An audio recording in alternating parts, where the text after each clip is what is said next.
नमस्कार, शुभ्रा ब्लॉग या यूट्यूब चॅनलवर सर्वांचं स्वागत आहे। आपण आज बनवणार आहे ब्रेकफास्ट रेसिपी।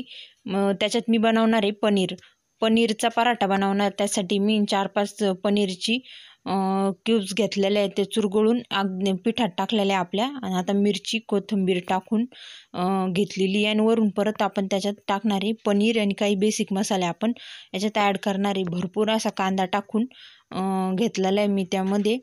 आणि आता वरून टाकते मसाले। त्याच्यात पहिल्यांदा आपण टाकणारे हळद आणि वाटलंच तर तुम्ही जिरे पण टाकू शकता। याच्यात अजून टाकलेले लाल तिखट,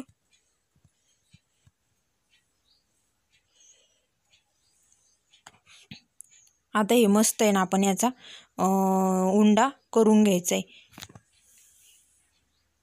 दोन्ही हाताच्या साहाय्याने परत मी आता दाबून त्याचा उंडा मस्त करून घेतलेला आहे।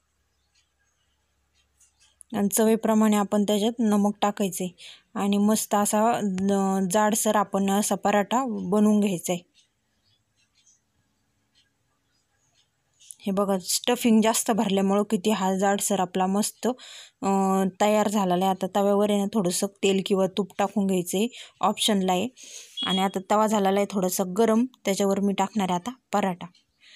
हे बघा, तुम्ही बघू शकता एकदम पातळ लाटल्यामुळं वरून त्याला मस्त किती कलर आलेला आहे। आणि पराठा आपला झालेला आहे रेडी, मस्त क्रिस्पी त्याला कलर आलेला आहे। मस्त हा आपला पराठा रेडी झाला आहे। तुम्हाला व्हिडिओ आवडला असेल तर व्हिडिओला लाईक आणि चॅनलला सबस्क्राईब नक्की करा। धन्यवाद, भेटूया पुढच्या व्हिडिओत।